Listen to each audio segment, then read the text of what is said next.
Esperando seu ok, tá, Daniel?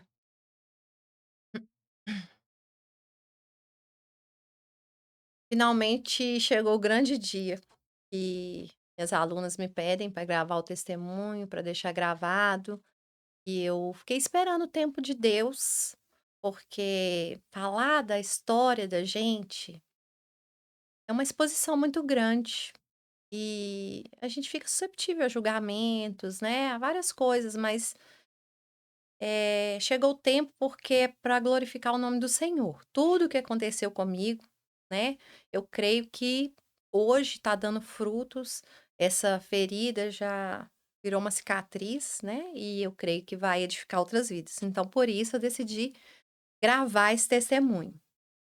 E normalmente eu conto no grupo que eu tenho de mulheres, ao vivo. Eu vou começar da mesma forma que eu conto lá.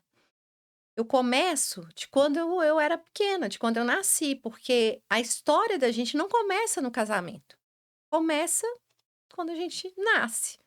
Isso tudo é uma construção. E aí, quando, os meus eu ainda vou começar um pouquinho antes. Os meus pais, eles se conheceram numa lanchonete. O meu pai, ele é morador de Belo Horizonte, era morador de Belo Horizonte, de um bairro nobre. E a minha mãe, vinda do interior de Governador Valadares, com a família, morando numa área de vila, de favela, uma situação bem precária. Minha mãe era garçonete e meu pai era um estudante de engenharia mecânica da UFMG, boêmio, que gostava de jogar baralho e beber, e curtir a vida.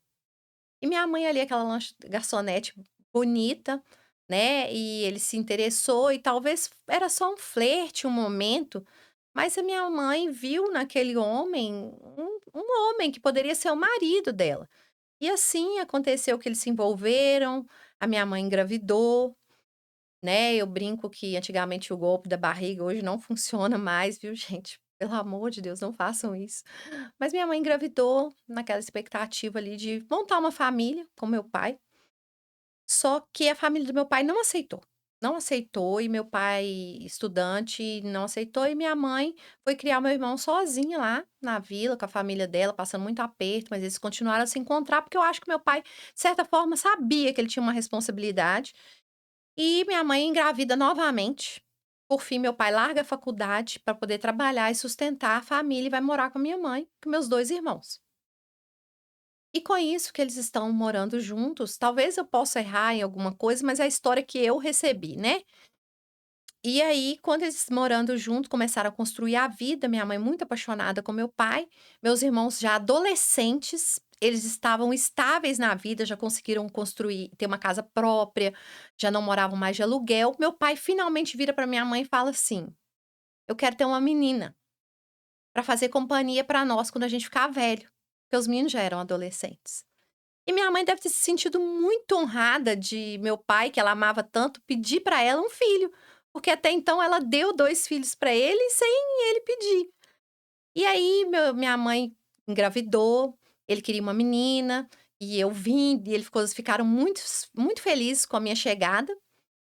E com isso, quando eu nasci, todo mundo conta na minha rua que foi uma alegria muito grande. Meus irmãos foram um pouco deixados de lado. Meus pais meio que disseram assim: "Vocês já são grandes, são homens, vocês se viram". Meu pai deu formação para eles e tudo, mas eles foram um pouco deixados de lado, na minha visão. E eu fui aquela menina mimada, aquele bibelô do meu pai e da minha mãe. E meu pai ficou tão feliz com a minha chegada, que no dia do meu batismo, ele casou com a minha mãe na igreja.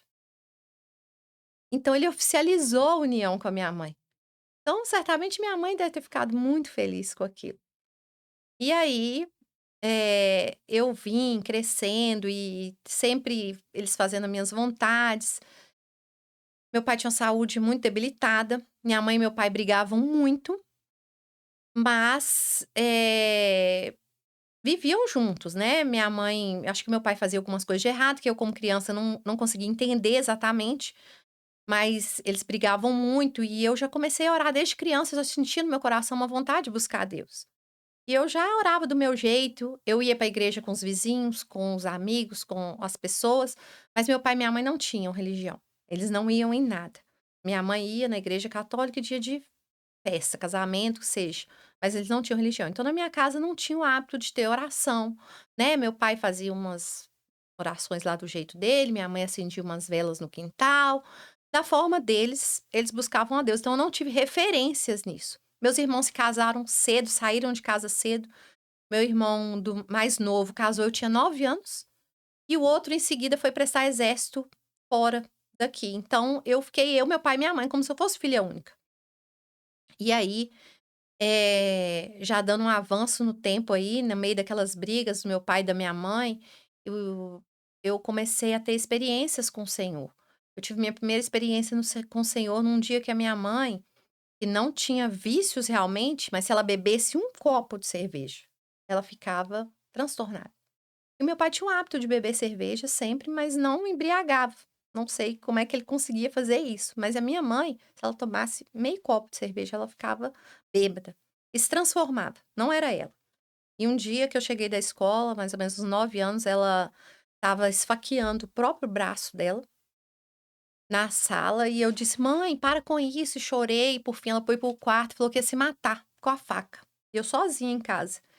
E eu fui para a sala, ajoelhei no chão e falei: Deus, essa não é a minha mãe. Eu não sabia orar, eu disse do meu jeito de criança, eu pedi a Deus. E minha mãe saiu do quarto naquela hora, jogou a faca no chão e falou assim: "Você também, hein?" Voltou ao normal. Então eu sinto que aquela foi a minha primeira experiência com o Senhor.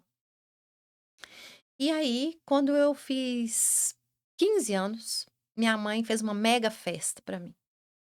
Aquela realização do sonho da adolescente, minha mãe preparou tudo, meu pai já não estava com a saúde muito boa. E quando eu vesti o meu vestido, ela disse assim: "Eu não vou ver minha filha casar", e chorou. No dia que eu vesti aquele vestido de debutante, ela fez isso. E eu fiquei assim, não entendi muita coisa. A festa foi programada, tudo lindo, tudo aconteceu. E no ano seguinte, eu fiz 15 anos, teve a festa. Quando eu fiz 16 anos, eu tinha um sonho de ter uma festa surpresa. Porque como eu tinha tudo que eu queria, minha mãe falava assim: "Você quer o quê de presente?" E eu escolhia, eu ganhava. Eu queria ter uma festa surpresa. E nesses 16 anos, ela fez uma festinha surpresa pra mim, que pela primeira vez eu viajei sem meus pais, fui pra praia com os parentes, e ela fez uma festinha surpresa e entrou na rádio e fez uma declaração de amor pra mim na rádio. Foi muito emocionante. E aí, ela fez tudo isso, pra mim foi muito impactante. E meu pai era assim, pra mim, paizão, eu não tinha o que reclamar dele. Eles brigavam, mas comigo eles não faziam nada de ruim. Eles eram muito bons pra mim. E aí, quando eu fiz 16 anos, em janeiro, em junho, minha mãe morre. Ela, fazendo janta, ela teve um aneurisma cerebral, foi para o hospital, ficou 18 dias internada, mas não resistiu. E aí, eu fiquei sem chão, 16 anos. Pensei: "E agora? O que que eu vou fazer?" Só que no velório da minha mãe eu não chorei pela morte da minha mãe. Eu ficava pensando: "Como que eu vou cuidar do meu pai? Eu não sei fazer nada. Tipo, eu sempre recebi tudo, como que eu vou fazer alguma coisa? Eu não sei cozinhar, não sei fazer nada." E eu ficava preocupada e eu perguntava à minha tia: "Só vai me ensinar a cozinhar? Só vai me ensinar a fazer as coisas?" E eu não sofri o luto da minha mãe naquela hora. Não sofri, eu segurei o luto. Fui pra casa, meu pai ficou muito arrasado, ele tinha pressão alta, tinha vários problemas, a alimentação dele era toda controlada. Meu pai ficou tão arrasado que eu achei que ele ia morrer também. Pronto, falei: "Vou perder meu pai e minha mãe." Só que o luto do meu pai não durou muito tempo. Meio que uma semana depois ele já estava erguido, já estava numa casa de campo nossa que a gente tinha, e já estava namorando outra mulher. E ele arruma essa mulher, bem mais nova, meu pai tinha em média 60 anos, ela tinha 25, e ela já era divorciada, já tinha um filho, e ele se envolve com essa mulher e decide morar com essa mulher e me abandona. Não me dá nem tchau. Simplesmente ele um dia chegou do trabalho e não foi para minha casa. E as horas foram passando, não tinha celular naquela época. Eu: "Onde é que tá meu pai? Onde é que tá meu pai?" Comecei a ligar para as pessoas que tinham um número fixo. Foi quando eu liguei para uma tia minha, ela falou assim, que morava lá perto, falou: "Ele tá aqui, com a mulher." Então ele não deu tchau, ele não avisou. E eu entendi que ele estava indo embora. Eu fiquei muito mal, entrei em depressão, fiquei muito, muito mal. Eu não aceitava aquilo, porque é ali naquele momento que caiu a ficha, realmente perdi a minha mãe, porque eu acho que a minha mãe não faria isso comigo. E foi uma dor muito grande, eu vivendo aquela depressão. Foi quando, nesse período, meus irmãos já eram casados, todos 2 moravam na mesma rua, mas viviam a vida deles, eles estavam vivendo a vida deles. Quem queria uma adolescente mimada, hoje eu não os julgo, na época eu sofri muito, porque eu achava que eles tinham que me acolher. Mas eles primeiro que minha mãe não me aproximou deles, não fez a gente ser unidos. Segundo que quem queria uma adolescente mimada? Eles não queriam. Então eu fiquei morando sozinha na minha casa com 16 anos. Meu pai dividiu os bens, ficou com a parte dele, dividiu a parte da minha mãe, cada um ficou com a sua própria casa. Eu fiquei morando sozinha e os vizinhos iam dormir comigo, porque eu tinha muito medo de dormir sozinha. Eu achava que ia entrar alguém, eu estava sofrendo muito, eu louvo a Deus pela vida, né, das minhas vizinhas que eu chamo de tia, prima, pessoas que, né, fizeram parte da minha vida. E nesse contexto todo, por que que eu contei isso tudo? Porque essa menina, dessa forma, a minha mãe sonhava que eu casasse, um dia ela chegou a fazer meu enxoval, eu tinha 9 anos de idade, eu tinha um enxoval completo. Parece que ela já sabia que ela não estaria lá. Meu pai deu pra ela uma máquina de lavar, ela nunca usou, deixou guardada pra mim. Ela falava: "Minha filha não vai conseguir lavar roupa na mão". Ela me via muito frágil mesmo.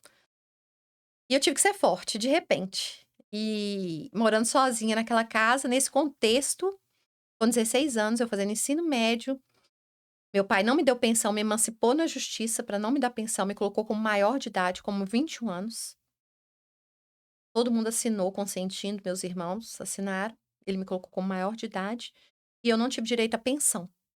Então, um dos imóveis que a gente vendeu foi dividido o dinheiro e eu peguei aquele dinheiro e comecei a viver dele. Coloquei no banco, tirava um salário mínimo e pagava minhas contas, que eu pensei: "Se alguém vive com um salário mínimo, uma família, eu também tenho que viver". Pagava água, luz, telefone, comia, ia pra escola. Estava fazendo ensino médio. Quando eu formei o ensino médio, nesse período de 2 anos, eu passei por várias fases, né, que aí não é sobre só meu testemunho pessoal, quando eu definitivamente com 18 anos conheço meu marido. Conheci ele numa festa de igreja, barraquinha, né, aqui é chamada barraquinha do orfanato, né, todo mundo conhece. Conheci ele lá, e foi um caso, assim, também é um outro capítulo, mas assim, conheci, não senti nada e tudo, quando foi na segunda vez que a gente se viu, a gente realmente se conectou. Ele gostou de mim, eu não tinha nada pra oferecer naquele momento, estava gorda, depressiva, pra baixo, não tinha nada pra oferecer, ele gostou de mim, e eu não estava com expectativa em um relacionamento. Eu queria muito que Deus me desse um marido, mas eu não tinha expectativa naquele momento. E quando ele viu a minha história, ele disse pra mãe dele: "Mãe, eu conheci uma moça que ela tá sozinha no mundo, ela não precisa de marido, ela precisa de mãe". E a minha sogra falou assim: "Então traz pra mim, eu só tive filhos homens, eu vou terminar de criar ela". E a minha sogra me acolheu como filha. E começou a me orientar, sentar comigo, conversar, ver minhas dores. Ela me ajudou a perdoar o meu pai, mesmo eu não conhecendo, né? Eu ia nas igrejas, mas eu realmente não conhecia ainda a palavra de Deus. Então, minha sogra disse pra mim assim um dia: "Wellen, o seu pai é seu pai, mas ele não é obrigado a te amar". Quando ela me falou isso, eu fiquei com muito ódio dela. Eu falei: "Como assim? Ele é meu pai?". Ela falou assim: "Não, amor é dado. A gente não cobra amor". E aí eu perdoei o meu pai. Eu chorei tudo que eu tinha pra chorar e depois eu via meu pai, mas eu não sentia raiva do meu pai. Até que minha sogra falou: "Você tem que fazer alguma coisa nessa vida. O que que você sabe fazer?" Eu falei: "Não sei fazer nada". Tem que saber". Por fim, a gente viu que eu sabia estudar, que eu era uma boa aluna. Eu falei: "Então você vai estudar. Porque como é que vocês vão casar? O meu filho não tem nem o ensino médio completo. Não tem como vocês casarem, como vocês vão se manter? Ele trabalha, ganha um salário mínimo. Então você vai estudar, e vocês vão se preparar para vocês se casarem". E assim foi feito.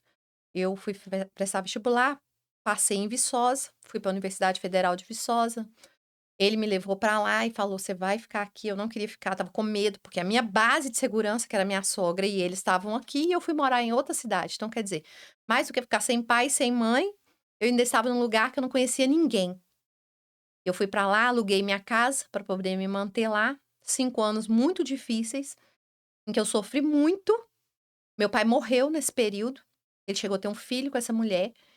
E quando eu me formei, eu só pensava assim: "Olha, eu vou me casar". Eu não tinha sonho de ser formada, eu tinha sonho de me casar e ter uma família, eu só queria isso. Eu não queria ter dinheiro, eu não queria ser formada, eu estava fazendo porque era necessário, mas não era o meu sonho. Meu sonho era ter uma família. Era no domingo ter alguém, não ficar chorando porque eu não tinha meu pai e minha mãe. Era ter uma família, era não estar na casa dos outros como uma intrusa. Era isso que eu queria.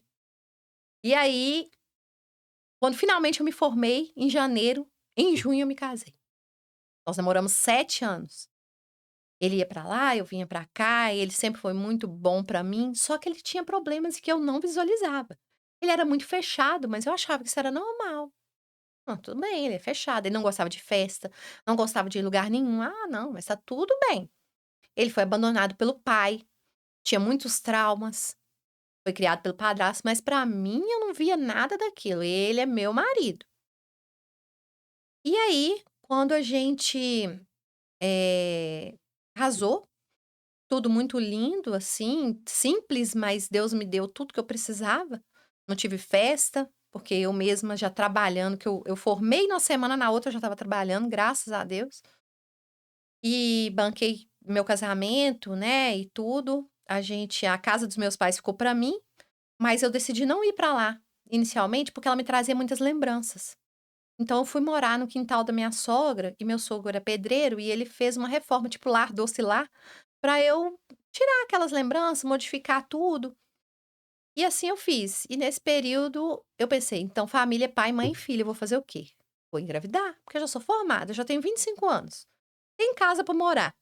Por que que eu vou adiar mais? Vou ter meu filho, que eu sempre quis". E eu engravidei logo de cara que eu casei, e eu perdi meu bebê, com 3 para 4 meses. Quando eu perdi meu bebê, aí eu fiquei ruim de verdade. Por quê? Porque foi como um soco, assim, olha, o diabo dizia pra mim assim: "Você perdeu pai, você perdeu mãe, você perdeu filho. Você só nasceu pra perder, você não entendeu isso não?". Eu fiquei minha depressão foi no maior grau. Eu só ficava de cama, não conseguia trabalhar, não conseguia fazer nada. E aí, nesse processo que eu fiquei em depressão, minha sogra sempre me ajudando, sempre me apoiando, eu queria engravidar de novo, porque eu queria aquela criança. E na faculdade eu conheci o espiritismo kardecista, eu passei a ser kardecista. Não, minha intenção não é criticar nenhuma religião, é mostrar as minhas experiências aqui. E como kardecista eu aprendi até muitas coisas certas, mas eu não conseguia praticar certas coisas. Então falava sobre perdão, mas eu não conseguia muito perdoar em algumas situações, né. Eu via coisas boas, mas eu não conseguia praticar todas elas. E aí, quando eu finalmente decidi engravidar de novo, eu não consegui engravidar mais. Eu demorei 3 anos, eu não engravidava mais, todo mundo falava que era psicológico, era psicológico. Eu cheguei numa depressão tão profunda que eu armei um plano para roubar um bebê no hospital. Eu pensei: "Eu vou roubar uma criança". Tão ruim que minha cabeça estava. Então eu estava muito mal e nunca tinha tido tratamento. Então nesse tempo todo, psicólogo, que antigamente não tinha, né, psicólogo, essas coisas, psiquiatra não era tão comum, era pra doido, né, na época era pra doido. Agora não, já é uma coisa normal do dia a dia das pessoas. Eu não tive tratamento nenhum. E naquele momento, eu tentando aquela gravidez, meu marido que era aquele perfeito, ele já era, já era concursado, né, policial, penal, já trabalhando, um salário melhor, nossa vida estava tudo pra dar certo. Ele se envolve com pornografia na internet. E aí, eu consigo o tratamento para engravidar pelo SUS, faço o tratamento, engravido, minha sogra fica extasiada de alegria, primeira neto dela e uma menina, porque ela também só teve homens, meio que repetindo a história dos meus pais, eles queriam tanto uma menina, né, e as maldições vêm, né, então minha sogra também queria uma menina, que ela não teve filha, e vem a menina tão sonhada. E aquela gravidez difícil, porque eu fiz a errada oração de pedir a Deus me dar tudo que uma grávida pode ter. Então eu tive tudo, todos os males que você imaginar, engordei 30 quilos, passei horrores na minha gravidez, uma gravidez de alto risco. Eu tive toxoplasmose, porque como veterinária, contato meu com os animais, trouxe pra mim essa doença, então minha filha podia nascer com paralisia cerebral, cega. Então foi uma gravidez de alto risco. E aí quando eu passando essa gravidez toda, meu marido na pornografia. Ele não me acompanhou em uma consulta, ele não colocou a mão na minha barriga, ele não se conectava comigo. Eu estava sozinha, no momento que eu mais sonhei. E a minha sogra começou a fazer o papel dele. Ela ia comigo nas consultas, ela me dava comida, porque eu chegava do trabalho cansada e ele estava na internet, no computador, e não me ajudava, não fazia nada. E eu não sabia como lidar com aquilo, ninguém nunca tinha me falado sobre isso. Quando eu contei pra minha sogra, ela disse que era normal, que era coisa de homem. E eu falei: "Então o problema é comigo, se é normal, quem errada sou eu", né. Ele me conheceu, eu não tinha, né, eu era virgem, então eu falei: "Então eu que sou errada, eu não tenho experiência, então deve ser isso". E aí, nossa filha nasceu, foi internada, graças a Deus ela é saudável, tudo foi meio que alardes, mas não se confirmou nada. Foi só o susto, eu acho que o inimigo queria me passar susto, né. Tudo que falava, depois Deus abençoava que ela não tinha nada, falava: "Ah, ela tem hemorragia na retina, então a gente não sabe se é hemorragia intracraniana, vai fazer ressonância", aí na ressonância não dava nada. Então assim, Deus sempre protegeu e ela saudável, e eu de novo com a depressão. Dentro do hospital, eu ouvia vozes, eu ouvia uma mulher chorando 24 horas dentro do hospital. E o inimigo dizia pra mim assim: "É você que vai chorar na hora que sua filha morrer". Ela estava no berçário e ele falava assim, eu ficava no quarto e ia no berçário e eu não conseguia dormir. E ele falava assim: "Você vai chegar no berçário, ela vai estar morta". E eu não tinha paz, e eu tinha medo de contar para os outros, e os outros achar que eu estava doida e tomar minha filha de mim. Então eu não contava pra ninguém. Eu ficava com aquela dor sozinha. Meu marido ali alheio, parecendo que estava no mundo da lua, e eu volto pra casa, aquele desafio de ser mãe. Ela é uma bebê que teve muita cólica, eu tive infecções no seio, mastite, tudo muito difícil. E ali a gente naquela luta, e eu fui guardando uma mágoa dele. Falei assim: "Gente, ele viu tudo, ele namorou comigo 7 anos, ele sabia do meu sonho, eu não escondi nada dele". E ele no momento que eu mais esperei fazer isso, eu senti como uma traição, como uma punhalada nas costas. Eu me senti assim. E eu fiquei arrasada, então eu comecei a ter raiva dele, muita raiva, muito ódio dele. Eu pensava: "Não tem condições uma pessoa fazer isso com a outra". Fui guardando aquele ódio, nossa filha começou a crescer, eu comecei a pedir ele para ver o que ele via, porque eu queria achar uma solução, ninguém sabia me orientar o que eu deveria fazer. O espiritismo kardecista me virou as costas, as pessoas falaram que eu tinha que sofrer mesmo, porque eu tinha sido ruim em outras vidas, então eu tinha que sofrer mesmo, ninguém me deu a mão. Né, eles fazem caridade sim, vão nas ruas, dão comidas às pessoas, ajuda, eu já cansei de fazer isso, mas eu que estava ali do lado, não recebi ajuda. E aí, o que que aconteceu? Eu comecei a ver a pornografia junto com ele, e minha mente se deturpou completamente. Eu comecei a achar o mundo sujo, eu já não via o a questão do relacionamento íntimo como uma coisa natural, já comecei a ver com outros olhos. E aí o inimigo disse pra mim a seguinte frase, eu digo que é o inimigo, porque eu não podia confabular essa frase sozinha. "Você queria uma família? Tá vendo, ter uma família é uma porcaria, não é bom. Aí que você tem que ser profissional, você formou, universidade federal boa, é inteligente, vai ganhar dinheiro, vai ter sua profissão". E assim eu fiz. Minha filha com 1 ano, 2 meses, paguei minha sogra pra olhar ela, paguei uma empregada pra minha sogra, comecei a ter um salário muito bom, uma profissão, peguei um cargo muito alto. Então eu tive poder, dinheiro e comecei a cada vez me distanciar mais do meu marido. Ele no computador e eu sozinha com a minha filha. Ele no computador e eu no trabalho. Ele no computador e eu indo pra festa sozinha. E aí foi quando eu pensei: "Não, isso não vai ficar assim. Eu não acho certo ficar assim". E aí, no meu trabalho, eu comecei a pensar: "Eu vou dar o troco. Eu vou pagar ele na mesma moeda". E lá no meu trabalho comecei a aproximar de pessoas, dar abertura para as pessoas se aproximarem de mim e comecei a ficar diferente. porque ali eu já estava adulterando. E aí ele percebeu que eu estava mudada, começou a me rastrear, e ele não descobriu nada, porque quando ele começou a me rastrear, eu comecei a ouvir o padre Marcelo na rádio, quando eu ia trabalhar. E o padre Marcelo fala da palavra do Senhor, e a palavra começou a ir ao meu coração e o Espírito Santo me convencer de que eu não casei para separar. De que, na verdade, eu não queria, não é dar o troco ou machucar o meu marido, eu queria era que as coisas mudassem, mas eu não sabia como fazer aquilo mudar. Então eu falei: "Deus, eu quero fazer certo, eu vou buscar pelo meu casamento", eu não conhecia essa palavra restauração. E aí eu comecei a buscar pelo meu casamento da seguinte forma, na minha ideia, eu falei: "Eu vou engravidar de novo". Olha que ideia louca, eu engravidei a primeira vez, foi uma tragédia. De onde que eu tirei que eu engravidar de novo ia resolver o problema? Mas eu pensei assim: "Pelo menos eu saio desse serviço, eu me volto pra dentro de casa de novo, e às vezes eu resolvo meu conflito com ele". E aí tá.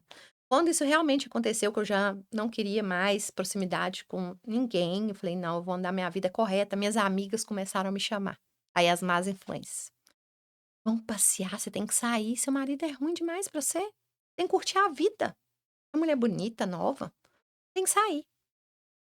Eu falei: "Ah, é mesmo, é isso que eu tenho que fazer". Aí comecei a falar com meu marido que eu ia sair com as minhas amigas. Ele começou a achar aquele estranho, a mulher tá aprontando alguma coisa. Aí ele começou a me investigar, e até que um belo dia, uma colega minha de trabalho, também da mesma profissão que eu, teve um marido morreu de forma repentina, não vou entrar em muitos detalhes para não né, não ligar a pessoa, mas o marido morreu de forma repentina e eu, dando todo o apoio, ela se confundiu. Muitas pessoas falavam que ela é estranha, mas ela era casada e tinha um filho e ela se confundiu. Ela se apaixonou por mim. E ela me manda no Facebook uma mensagem se declarando. E eu, quando leio aquela mensagem, não compreendo muito bem o que estava acontecendo, e aí tentando assimilar aquilo que estava acontecendo.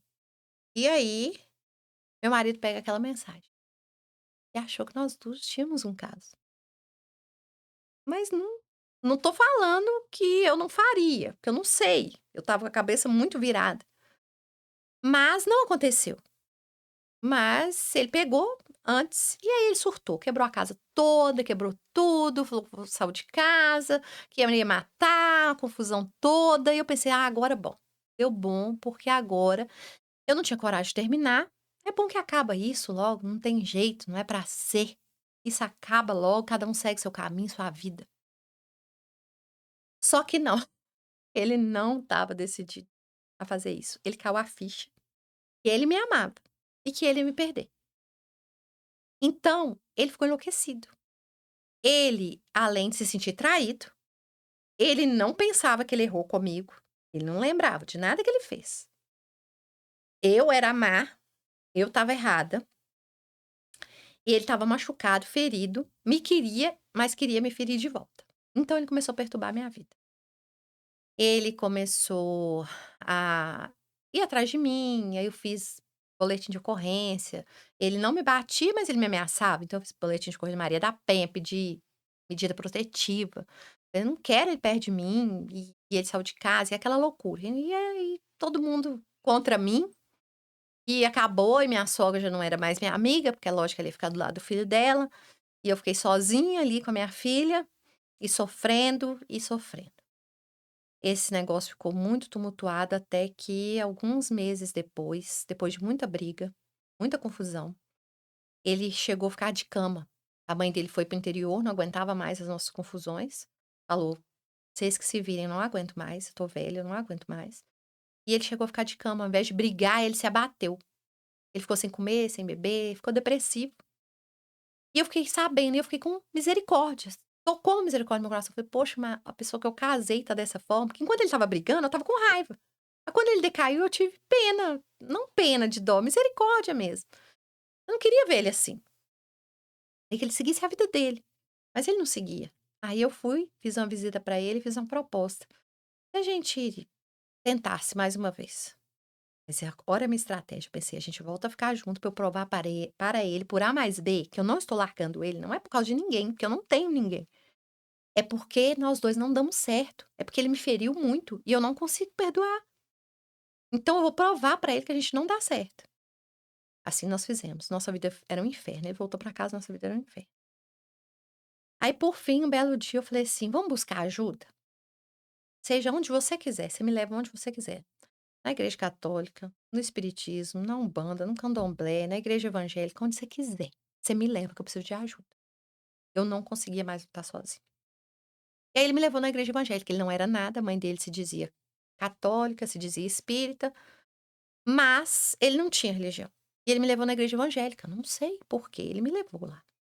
Então ele me levou aqui numa das maiores igrejas da cidade, né, que eu faço questão de dizer que é a Igreja Batista Lagoinha, que é uma bênção pra mim, eu tenho uma gratidão.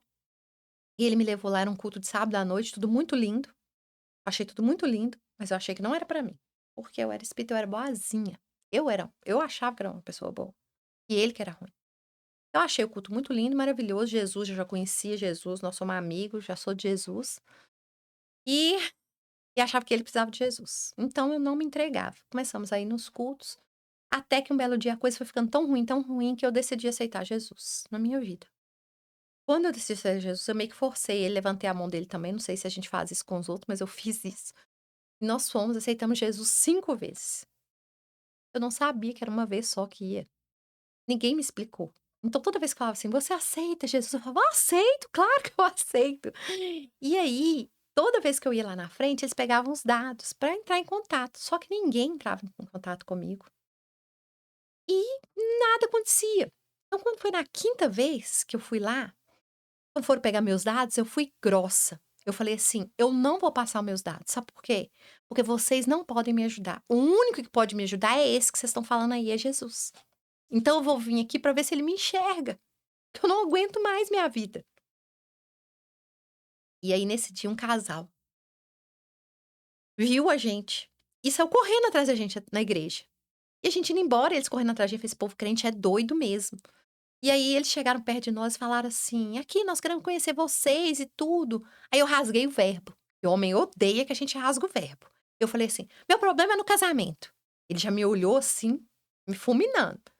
E esse casal disse pra mim assim: "Nosso problema no casamento foi gravíssimo, e Deus restaurou o nosso casamento. Você quer?". Falei: "Quero, quero. O que que eu tenho que fazer?". "Nós vamos te mandar pra um retiro". Eu falei: "É agora? Tô indo agora". "Não, calma, você tá muito afoito". Eu falei: "Não, eu quero". Eu estava decidida. Eu não queria sofrer mais daquela forma. E aí eu fui para o retiro, no retiro, eh, no ônibus eu já me converti. O Espírito Santo já falou comigo tudo que eu tinha feito de errado, eu já me arrependi. Eu fui primeiro que ele. Eles pediram pra gente separados, pra gente ter um momento, assim, mais de liberdade, né, não pensar se o outro tá ali e tal. Eu fui primeiro, eu me converti, quando eu voltei do retiro completamente convertida, quando eu encontrei com ele, ele disse pra mim assim, quando eu voltei do retiro: "Eu pensei em me matar esse final de semana". Até então ele só falava em matar os outros. Mas naquele final de semana ele falou isso. E se fosse antes de eu me converter, eu ia dizer assim: "Não, é bom que ele morre e eu tenho sossego". Só que eu já tinha outro entendimento, eu pensei: "Poxa, tô numa guerra". E essa mulher, que eu louvo pela vida dela, começou a me acompanhar e me dar todo o suporte que eu precisava. E ela me ligava, e na semana seguinte era o retiro dele, e ele não queria ir, e ela falava: "Vai, faz a mala dele pela fé", e ele falava: "Eu não vou", e ela falava: "Vai, a palavra final é do Senhor". Ela começou a me ensinar a palavra e eu tive que fazer um intensivão. Eu aprendi as coisas de Deus assim, ó, rápido, porque eu não tinha prazo pra aprender. Então eu aprendi a louvar rápido, eu aprendi a ouvir louvor rápido, eu aprendi a orar, fazer jejum, fazer tudo rápido, porque minha guerra era muito grande. E naquela semana ele ficou transtornado. E aí quando ele foi para o retiro, ele foi, teve experiências com o Senhor, voltou melhor, mas não me perdoava. E como ele não me perdoava, era uma brecha, uma legalidade para o inimigo. Então ele não conseguia romper. Ele vivia comigo, mas ele queria de alguma forma me maltratar pra eu pagar o que eu fiz com ele. E aquilo ali estava muito difícil. E aí eu comecei nossa caminhada cristã, decidi me batizar. Quando eu estava fazendo o curso de batismo, ele decidiu ir também, nem sei por que que ele foi, se era para me vigiar, o que que era, eu sei que ele ia. E nesse curso de batismo, uma outra equipe da igreja decidiu nos abraçar também, da equipe que ele foi para o retiro, que nos acompanha até hoje. Essas 2, tanto esse casal quanto essa equipe nos acompanha até hoje, né, então isso tem 12 anos. E eles viveram tudo conosco. E aí eles viram aquela gravidade do problema nosso, nos abraçaram, nos amaram. Eu vi um amor de Cristo genuíno naquelas pessoas, porque elas não me conheciam. Elas não tinham por que entrar naquela bagunça da minha vida, mas elas me amaram. Elas ficavam horas com a gente. Naquele retiro eu vi pessoas que ficavam ali se doando e cuidando, largou a família deles para cuidar de outras pessoas. Eu vi Jesus naquelas pessoas. E eu falei: "Eu quero fazer isso também um dia". Aquilo queimou no meu coração, só que a minha história era tão crítica, que era só uma vontade mesmo, porque eu não via acontecer aquilo, mas uma fé brotou no meu coração. E aí, por fim, eles nos acompanhando, quando eu estava para me batizar já, eu falei assim, eu tinha feito um compromisso com Deus. Eu falei: "Deus, o Senhor morreu por mim naquela cruz. O Senhor odeia o divórcio", porque eu aprendi que na palavra está escrito que Deus odeia o divórcio. Eu falei: "Se eu te amo, eu não vou fazer uma coisa que o Senhor odeia. Então, eu vou ficar, mesmo que eu não queira. Eu tô achando difícil, mas eu vou ficar". E aí, só que a coisa ficou tão pesada, as brigas eram tão intensas, ele me testava tanto, ele às vezes ele estava muito nervoso, ele chutava a cama a madrugada toda me xingando, não deixava eu dormir. Falava assim: "Você não vai dormir". Quando eu começava a cochilar, ele chutava a cama, falava: "Você não vai dormir, você não presta". Chamava de nomes terríveis, só que eu não revidava. Isso estava foi quando, eh, cada meu batismo, eu falei com Deus assim: "Deus, vamos fazer um acordo de novo? O senhor faz um acordo comigo? Eu vou largar ele, eu vou ficar só com o senhor eu não vou largar, se ele eu não dou conta de ficar com ele". Quando eu falei isso com Deus, eu descobri que eu estava grávida,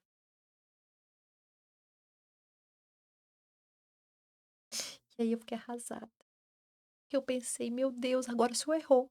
Eu usei essas palavras: "O senhor errou, porque se a primeira gravidez foi daquele jeito, agora como é que vai ser?".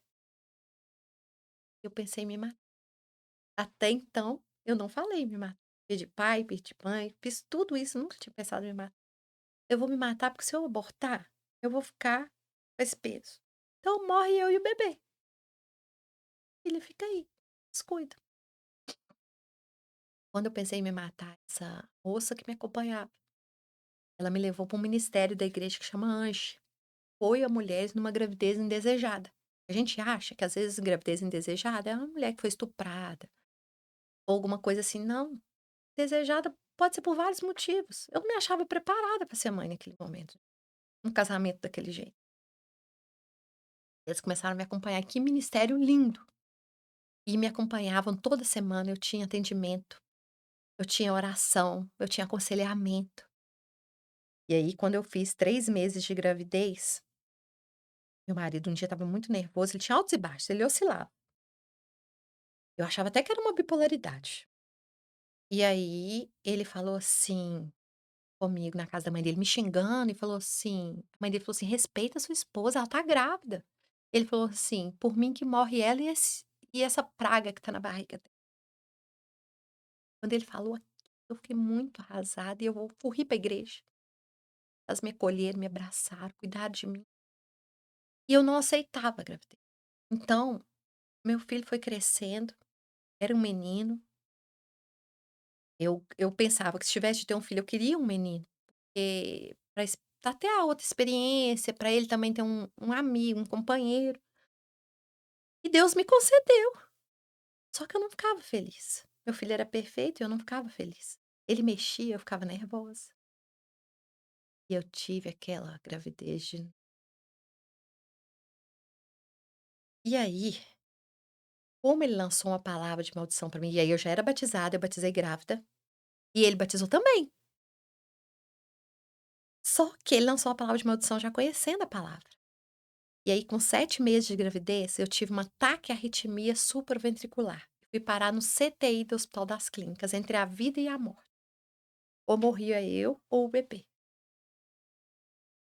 Só que eu estava no CTI, eu não podia comer, que meu batimento ia 242 batimentos por minuto. Eu podia fibrilar, eles tinham que me desfibrilar e eu ia a óbito e ter que tirar o bebê.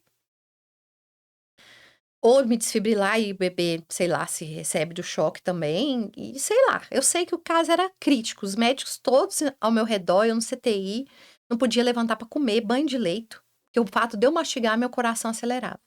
Era 1 hora de visita, ele não deixou nenhum dos pastores me visitar. Ele entrava no hospital chorando, arrependido das palavras que ele falou. Foi um tratamento de Deus com ele. Eu estava em paz, porque eu pensei: "Deus permitiu eu estar doente. Se ele me levar, não fui eu que me matei. Amém. Vou pra glória". Estava tranquilo. Mas ele estava arrependido das palavras dele. E aí Deus começou a trabalhar no coração dele.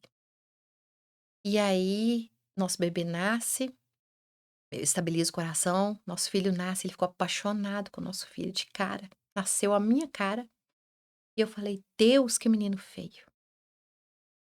E Deus, quando eu olhei pra ele no quarto, eu sozinha com Deus, Deus falou assim: "Sabe por que que você achou ele feio? Porque ele é a sua cara, e você não se ama. Enquanto você não se amar, você não vai aprender a olhar o seu filho, amar seu filho. Eu mandei ele a sua cara, pra você olhar pra ele e se amar". E eu chorei naquele quarto de hospital e ninguém sabia porque eu estava chorando. E eu comecei a amar o meu filho, ali. Comecei a amar o meu filho, ele é apaixonado com aquele bebê, e ele teve que ser meu ajudador, coisa que ele nunca fez, porque todo mundo se afastou de nós, ninguém queria saber de nos ajudar, da família, então ele teve que me ajudar no resguardo, ele teve que fazer tudo. E ele começou. E aí ele começou a dar uma melhorada, e aí eu buscando a Deus, buscando a Deus, buscando a Deus, como nunca. Sempre buscando a Deus. E aí quando nosso filho foi crescendo, ele ainda tinha muitas instabilidades, mas eu muito firme com o Senhor. E essa minha conselheira dizia para mim, né: "Wellen, seu foco é Jesus, tira o foco do seu marido, seu foco é Jesus. Deus vai fazer com ele. Foca em Jesus". Eu falei: "Como que eu faço isso?". Até que eu fui tentando, tentando, tentando, e eu consegui viver para o Senhor. Então eu comecei a fazer evangelismo de rua, eu comecei a fazer várias coisas que eu ia buscar vidas. Eu pensei: "Tudo que eu recebi eu quero dar", mesmo a minha casa não estando do jeito que eu quero. As coisas não estavam perfeitas, mas eu comecei a entender sobre o reino, sobre o evangelho, sobre Jesus. Talvez eu não ia ter tudo que eu queria, mas eu tinha Jesus, que era o meu bem maior. E aí, nossa filha sofreu muito nesse período, ela presenciou tudo, então ela era uma menina mais difícil. Ele, um menino muito tranquilo. Quando ele nasceu, eu preciso deixar isso registrado, que quando ele nasceu, ele teve o diagnóstico de surdez. Ele fez o teste da orelhinha, não reagiu a nenhum estímulo, e eles falaram que ele era surdo, mas que para confirmar o diagnóstico, teria que fazer um novo exame em 15 dias. Mas ele não era prematuro, então teoricamente aquele exame já valia. Prematuro que repete, mas eles decidiram repetir. E eu aceitei como recém-convertida aquele diagnóstico, eu pensei assim: eu estou pagando os meus erros, isso é uma punição de Deus, porque eu errei muito, nós rejeitamos, eu rejeitei, e Deus está me punindo. E decidi aceitar, mas eu não tinha muito entendimento. Contei só para minha prima levou para a célula dela, que era desses pastores que nos acompanharam, eles pararam a célula naquele dia só para orar pelo meu filho. E naquele mesmo dia, sem eu saber que estava acontecendo isso, eu fazendo janta, Deus falou comigo assim: "Ele ouve". Eu fiz janta e falei: "Amém, Jesus". Soltaram um foguete, meu marido falou: "Ué, ele assustou". Eu falei: "Não acredito". Ele não reagia a nada, ele era muito quietinho. A gente fazia assim, ele não piscava, não fazia nada. Aí eu falei assim, aí comecei a fazer barulho, e ele assustar, piscar. Aí fizemos exame, normal, o menino ouviu, eu falei: "Deus curou meu filho". E dei testemunho de cura, aquela alegria toda, só pra já ir lá na frente. Anos depois, eu dentro de um culto, no meio de um louvor, o Senhor fala comigo assim: "Você lembra que eu falei que seu filho ouve?" Eu falei: "Amém, Jesus, glória a Deus, o Senhor curou meu filho". Ele falou: "Não, não falei que eu curei, eu falei que eu curei?" Falei: "Ele ouve". Ele nunca foi surdo, eu simplesmente tampei os ouvidos dele a gravidez inteira pra ele não ouvir as asneiras que vocês falaram. Eu simplesmente destampei. Por isso que ele é um menino calmo e tranquilo, porque ele foi protegido pelas orações. Ele não tem um sintoma de rejeição. O meu filho ama Jesus como poucas crianças. Ele se sente amado de uma forma que eu não sei explicar. Ele se sente completamente, ele é o apaziguador da casa. Ele é uma bênção. Ele se batizou com 7 anos, porque ele ama tanto Jesus que ele provou para os pastores que ele estava pronto para se batizar. E aí, nesse período, foram longos 9 anos, meu marido oscilando e eu buscando Jesus, e eu não via uma conexão genuína. A gente estava ali, mas a gente não estava completamente conectado. Ele não havia uma mudança dele de comportamento, e eu sofrendo, e eu só saía sozinha, pra igreja sozinha, ele não me acompanhava. Mas eu sabia que eu tinha que estar firme com Jesus. Até que eu consegui mandar ele para o Moriá, que é um retiro da igreja de libertação. Uma amiga me deu o dinheiro, me abençoou com dinheiro pra ele ir, é super caro. Ele foi, deu uma melhorada, se arrependeu de várias coisas, pediu perdão pra nossa filha, por ele não ter sido aquele pai presente pra ela, mas comigo ainda tinha seus obstáculos. E assim nós fomos lutando, lutando, lutando. O Espírito Santo foi trabalhando, eu fazendo campanhas, eu fazendo tudo, tudo, tudo, e descansada no Senhor, sabendo Deus vai fazer alguma coisa. Até que eu pedi a Deus para Deus abençoar que ele fosse num psiquiatra.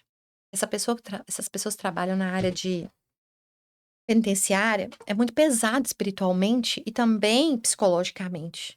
E eu pedi a Deus que ele aceitasse no psiquiatra, e nós achamos psiquiatra cristão que já estava cuidando de mim, eu comecei a me tratar também das minhas depressões, o médico. Minha filha também, porque ela começou a ser uma menina muito ansiosa, então eu já comecei a tratar ela cedo. E quando ele decidiu ir ao médico, o médico começou a tratar a depressão dele. Ele foi virando outro homem, foi florescendo. Ele foi virando um marido cuidadoso, um pai presente. Ele foi virando um homem amável, alegre, aquele que eu conheci, que tinha uma alegria. Ele sempre é muito brincalhão e eu não, eu era mais séria. Isso me admirava nele. Nós já tínhamos feito curso Casados para Sempre. Gente, tudo que você pensar, eu fiz. Eu fiz curso Casados para Sempre. Tudo que falava que tinha que fazer, eu fazia. Fiz curso Casados para Sempre. Eu fiz Rema, que era libertação. Eu estudei, eu fui ser líder de célula, eh, aí eu fiz depois seminário teológico que ele me apoiou. Então ele começou a ver em mim uma mulher referência. Ele já não me acusava mais, ele viu que eu era uma mulher transformada. Ele viu que eu era uma mulher que orava, que jejuava, que cuidava das pessoas. Ele me viu como uma referência. A tal ponto que ele decepcionou com algumas pessoas da igreja, e ele tem o hábito de dizer assim: "Você é minha pastora". Ele fala comigo. "Se você pregar, eu vou lá ouvir, porque você eu conheço o seu caráter". Então isso pra mim não tem valor maior no mundo. E o mais lindo, quando Deus me tocou, eu tinha o sonho de ser pastora, de falar da palavra de Deus. Só que Deus falou assim: "Não, você vai cuidar de mulheres que passaram a mesma coisa que você, porque a sua dor tem ligação com o seu propósito". Eu decidi, né, através de influenciadores, a me aventurar na internet, a levar a minha mensagem. E quando eu comecei a fazer isso, ele me deu todo apoio, todo apoio. Então ele é meu apoiador, quando eu ia fazer live, ele fazia os meninos ficar calado, ele ajudava, sempre coopera para que eu esteja ali ajudando essas mulheres, e foi turma atrás de turma, já são 10 turmas. Deus tem feito grandes coisas, vejo mulheres sendo transformadas, mulheres sendo curadas, casamentos, homens, filhos.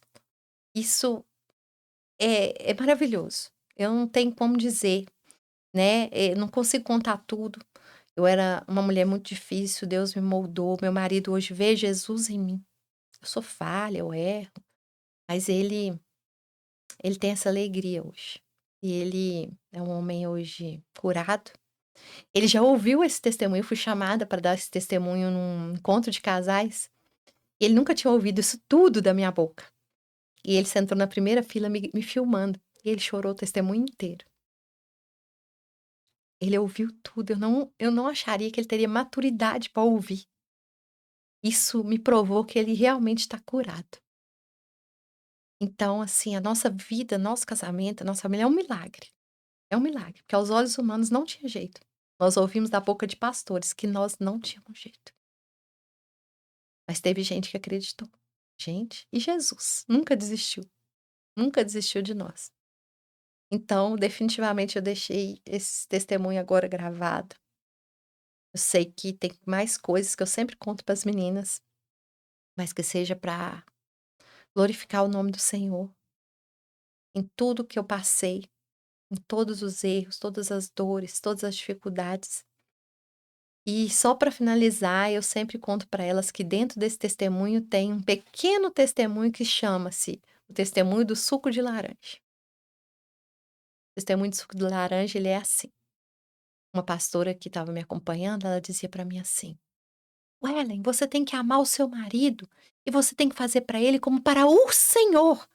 Tudo o que você fizer para ele, você faça como se fosse para o Senhor". E eu estava muito magoada.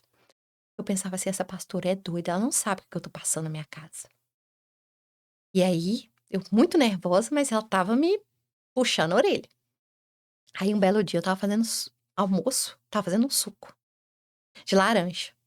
E aí, eu pensei assim na minha cabeça: se eu tivesse um veneno, eu já era convertida.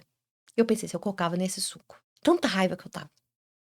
E o Espírito Santo falou comigo assim, veio a voz da pastora: "Para o seu marido como para o Senhor". Ela é baiana, e aquilo eu pensava assim: "Ai, que mulher chata".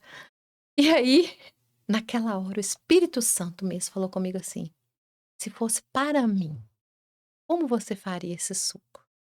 Aí eu falei assim: "Ah, Senhor, se fosse para o Senhor", esse é o meu pensamento, faria docinho, geladinho, ainda levaria numa bandeja. Assim que você vai fazer para o seu marido. E eu levei. E naquela hora, eu acho que ele achou que tinha veneno. Acho que ele pensou: "Não, não tem condições. Essa mulher tá fazendo isso". Mas o coração dele foi quebrantado por servir, porque o amor constrange. E eu comecei a olhar ele com os olhos do Senhor. Falho, comecei a ver meus erros, e o Senhor me ensinou. E tem me ensinado, e eu quero aprender, e eu quero poder servir o resto da minha vida esse Deus que fez essa obra na minha vida. Amém? Posso edificar muitas vidas para a honra e glória do Senhor Jesus. Esse é o meu objetivo. Você que está assistindo, seja abençoada e receba do Senhor algo novo. Amém? Amém.